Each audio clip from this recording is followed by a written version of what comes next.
Hey, Manny, What's how's it up? going, man? Good. How you doing? I'm good, thank you. Let's hope we have a little bit more Awesome. luck this week than we did last week. Yeah, yeah. Sorry about all that. No worries, man. It's the joys of modern technology, eh? I know. Yeah.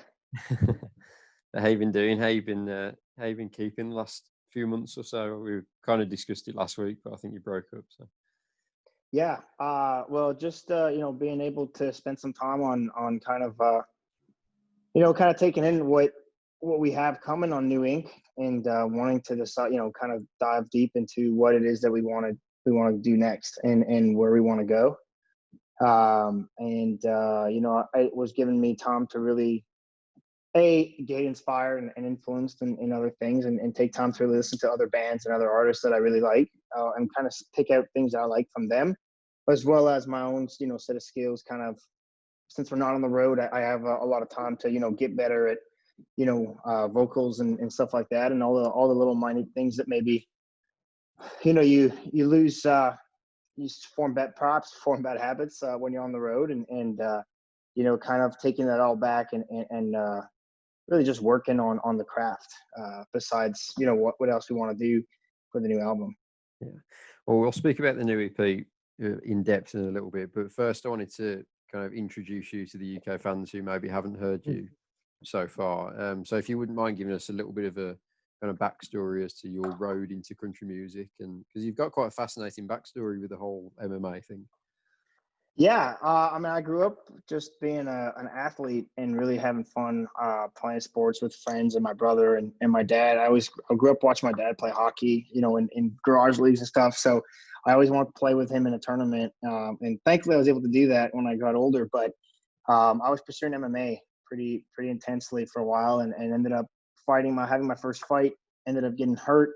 Thankfully won, but ended up getting hurt nonetheless, and had to take some time off, which led me to just scrolling around on YouTube trying to keep myself entertained, and I found a video of BB King playing "The Thrill Is Gone" some random day, and I was like, I don't know what this is. I don't play music. It's weird to me that he's not strumming. I thought that if you sing, you strum. I don't know what he's doing, but it seems cool, so I want to find out what this is. And um, I just kind of started going off from there. I'm like, I want to find out. I want to get a guitar, and I want to get a teacher, and I want to learn.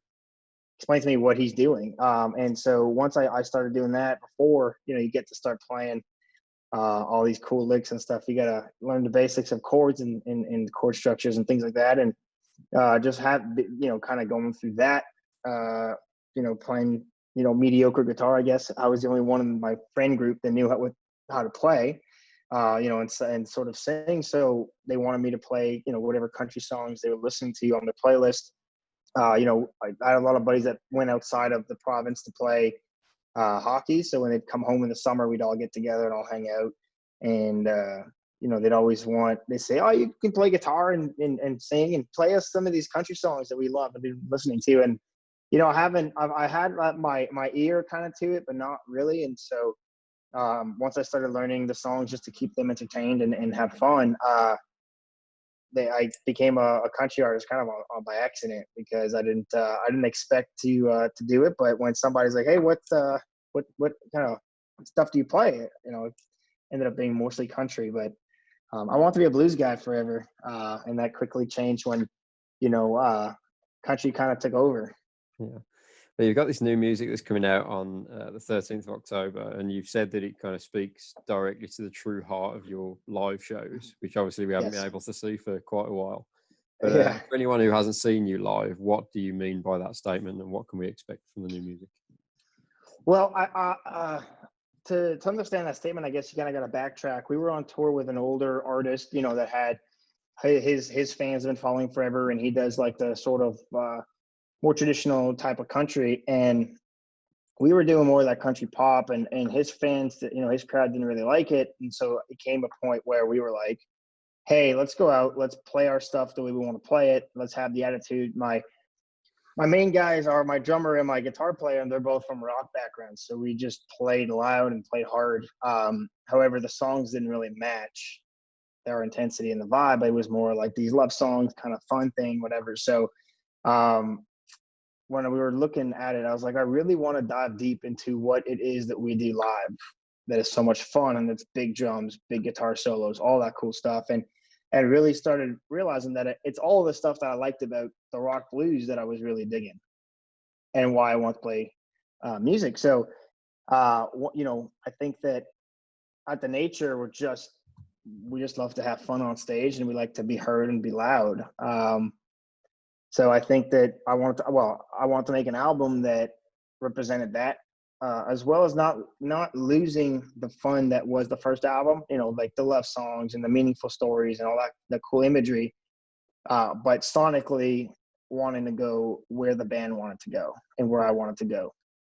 But you've decided to release this as an EP rather than a full-length project and kind of compile Mm-hmm. it into a few songs. How effective do you think that's going to be for you? Because a lot of artists are doing that nowadays. It seems to be the way to do things. So why did that seem a good fit for you? Because I think we're still playing with sounds, and I've developed some kind of fan base based off the Leave It Like It Is album or the Leave It Like It Is EP, the first one that we released, which I wasn't sure how many people were gonna follow over with being a little bit bigger and a little bit louder. So, but also just wanting to test the waters a little bit and see what kind of reaction you get by doing something like that. So I think that it's not a secret that the sound has significantly changed.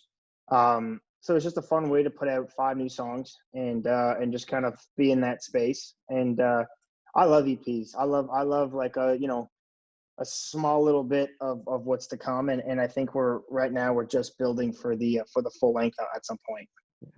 Well, the first single from the EP was Born to Ride, and that was written by some killer songwriters, Rhett Akins, Copperman and Josh Osborne. I mean, you can't get 3 better songwriters in Nashville. No.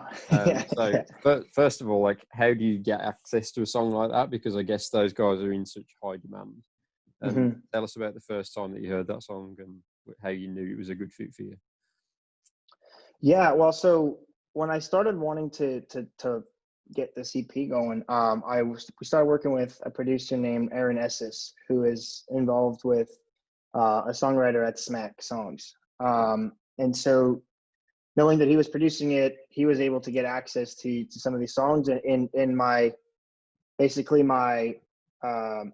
sort of examples, the path I wanted to go down was very Aldean, Brantley Gilbert, Cadillac 3 type stuff. And as soon as I heard that song, I said, wow, this sounds like this could be an Aldean song, and thought that would be super cool to have it. I didn't know that they were on the songwriters on it till we really decided that it was one that was interesting to us, and thought that, we want to really see what the lyrics are and make sure that there's not, by listening and then also reading it, you have a pretty good idea of what it's saying, and there's nothing that's going to jump out and be something I don't want to say. So when you get the lyric sheet, you got the writers on it, and I was like, this can't be, like, this is no way. But it is, and I feel like I stole that one from somewhere. I don't know how many guys turned it down. I don't know how many people said no to it or who we got pitched to, but it happened to land in our lap, and I couldn't be happier with the production on it and the way it came out, and sort of the reaction we've been getting from it. And you were able to release a music video for it as well. So I was going to ask you, did you record that prior to the whole quarantine thing? Were you able to record that during the quarantine? What was the situation with that?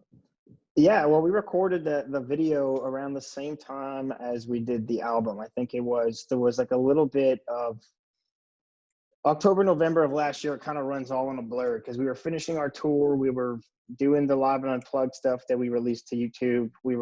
I was recording the new Ink album, as well as the video, and we took a break in the tour and did Montreal. We did Toronto, Montreal, and then went to play Whiskey Jam in Nashville on a Thursday, Saturday, Monday. So there's a lot going on, and so it was right around that time that we filmed everything. So everything got done, and we were very busy October, November, finishing the tour and getting back to Nashville and just getting all this content stuff done before December. So yeah, it was filmed then amongst the mess that was, which I love. I love being busy. I love doing that kind of stuff. So it was a lot of fun to shoot. Yeah. And you mentioned working with your producer, Aaron Eshuis, and obviously Aaron's worked with the likes of Scotty McCreery on projects, Ryan Hurd as well. So what does Aaron bring to the table as a producer, and how much did he kind of improve the quality of the whole project for you? Well, we broke down every song before we got in studio, and I went to his office, and you know, first of all, that was just crazy because I walked into the Smack building, and Shane McAnally was just walking around, and Aaron said, "What's up?" And I was introduced to Shane, and then we went to his office, and literally just broke down every song and what we wanted every song to sound like. You know, where do we want steel? Is there a fiddle somewhere? Is there, you know, where are the drums? Are there bigger fills here? Are there small? You know, that kind of stuff. So when we went into studio, it was really just kind of let's go. You know, we were both on the same page, and you know, there's fun moments where I was like, "Hey, let's try it like this," and then Aaron goes, "Let's try it like that." And so we had the band do both ways, and we both looked at each other and were like, "Which one do we like better?" And it was just a matter of make the song sound the best that it could. And sometimes, a lot of the time, Aaron's idea was what turned out to be the best one. But every now and again, I thought, you know, like I liked what I heard from my idea, and Aaron was like, "Let's go with that. It's your song. Let's do it." So we it was very easy to work with him and be on the same page. And so for that reason, we're gonna keep working together, and I think it's been a lot of fun. So we work really well on the same page. I think the whole thing is he likes to go into the studio prepared, obviously, and so it's very much like he knows what I want, I know what I'm gonna get from him, so let's just get that done. So yeah, I think you hear it in the whole album. Very cool. And you also released Old Money a few weeks back as well, which obviously you Yeah. wrote with Aaron and Brandon Lay, Neil Medley. Tell us a little bit about that track and why you felt that was a good kind of preview track for the EP as well. Well, I actually heard that one was sent to me on the same batch as the Born to Ride song, and I just thought that the tone of it and just the sound of the whole thing just was so cool. The imagery was awesome. Taking like sort of the idea of generations of wealth actually be the driver of the love of the song in the song of the two characters. And I thought that sonically was exactly what I wanted. And it's really easy when Aaron is the producer and Aaron wrote the song to be like, hey, that's the sound of the album, all of that. And so like I want that to genuinely be what the album, the direction that we're going. So it was cool. I thought it was a really cool song. I loved the story, the imagery, the storytelling of it, and the sort of twist in it. So I think it's a deeper song. I mean, I've had a buddy go, "Oh, I love how that song is kind of like an FU song," and I'm like, it's not at all. It's a love song. But you kind of got to listen to the words, and you got to listen to the meaning of it to really understand what it is. So that's what I loved about it. I thought it was so deep lyrically and meaningfully that with enwrapped with this sort of blues rock type of sound that I thought was just perfect.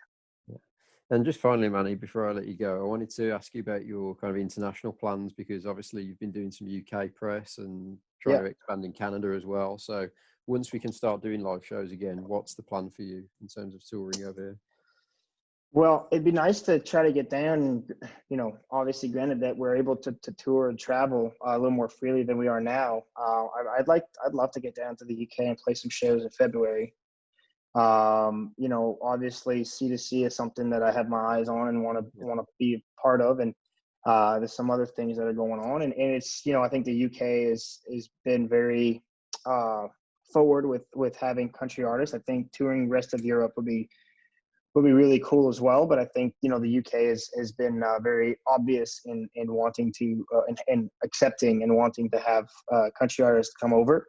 So that was for sure something that I've had my eye on for a little bit. Obviously being from Canada, I always want to grow. You want to grow it here, but I live in Nashville now and love Nashville. And, I think the idea is to just be everywhere. I'm not stuck on one spot. I think that we make music that can be interpreted whichever way, people want wherever they are. So I want to get to as many places as I can. Australia is also on the radar at some point. So places that will have us come play will definitely be there.